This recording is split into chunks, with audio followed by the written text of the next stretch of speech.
Hello, everyone, wherever you are.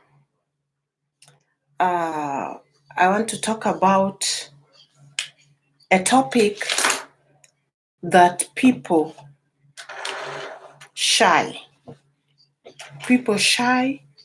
from talking about. It's a very sensitive topic.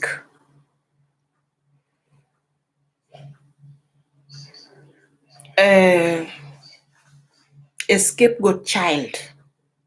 A scapegoat child. Scapegoat child. I happen to be a scapegoat child.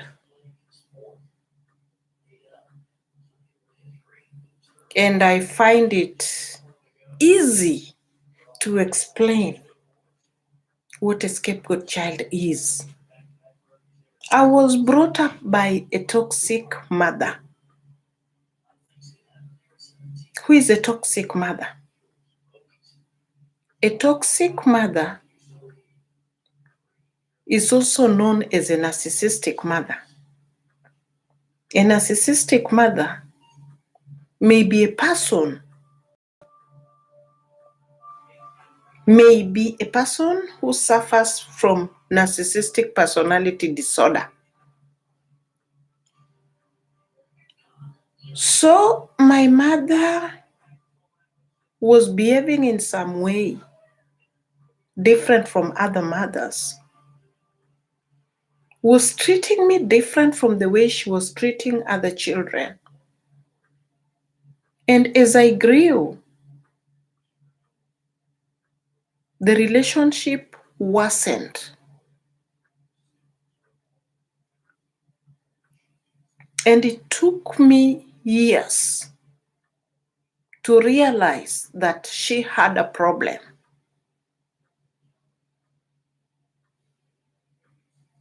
She made it look like I had a problem. And I almost believed that I had a problem. But I always doubted. I almost believed, but I always doubted. A toxic mother chooses one child and adores so much or too much.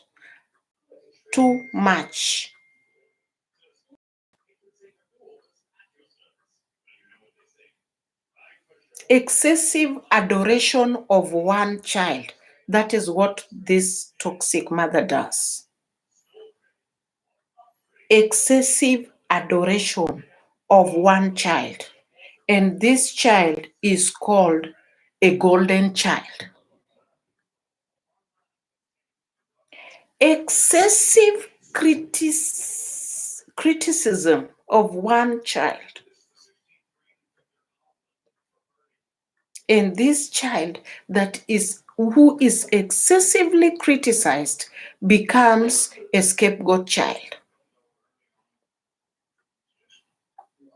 These other children are just there. So the mother concentrates on one child whom he adores excessively and concentrates in the other child whom she criticizes and hates and brings down excessively. So I happen to be a scapegoat child who was being criticized excessively, who was being called names, who was always being reminded that there is nothing good about you, who is always being reminded that you are very ugly, who is always being reminded that you have no value, who is always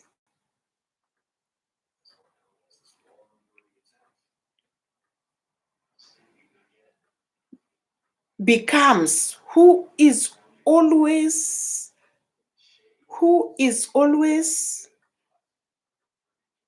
like a co-wife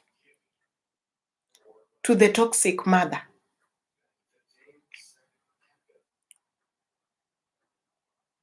It starts being a golden child or a scapegoat child becomes starts from a tender age,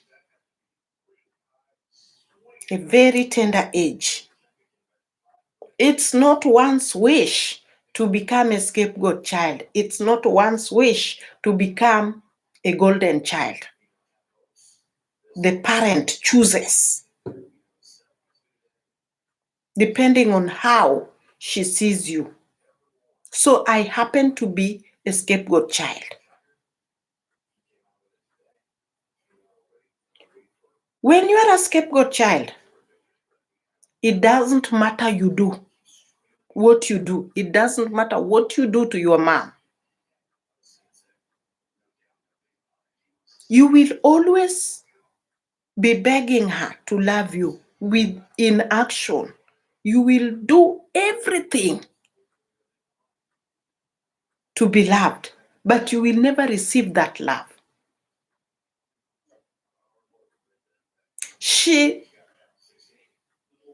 She thrives in intimidating you, in bringing you down, in calling you names. She thrives in your tears. When you cry, she thrives in that.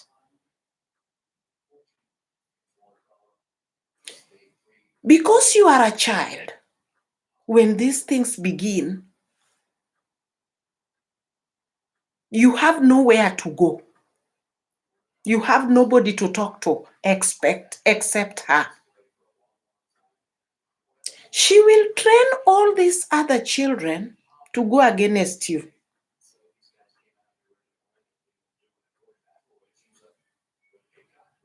And it is very painful, emotionally painful. It drains you and it can kill you. And it can take you to depression. And it has led to some children commit suicide.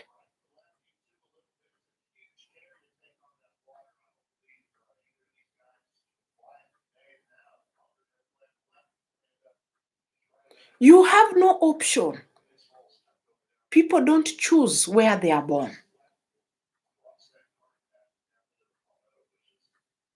If you find yourself in such a relationship with the mother,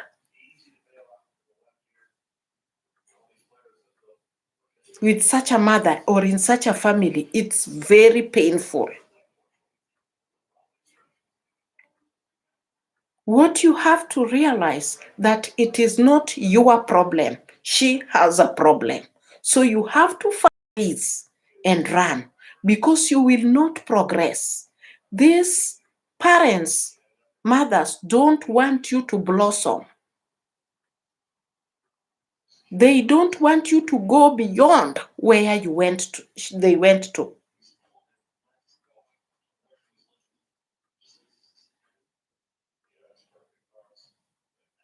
So,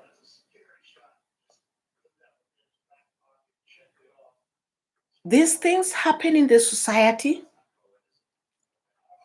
Nobody understands you. Nobody will ever understand you because toxic, narcissistic parents have two personalities: the outdoor personality and the indoor personality.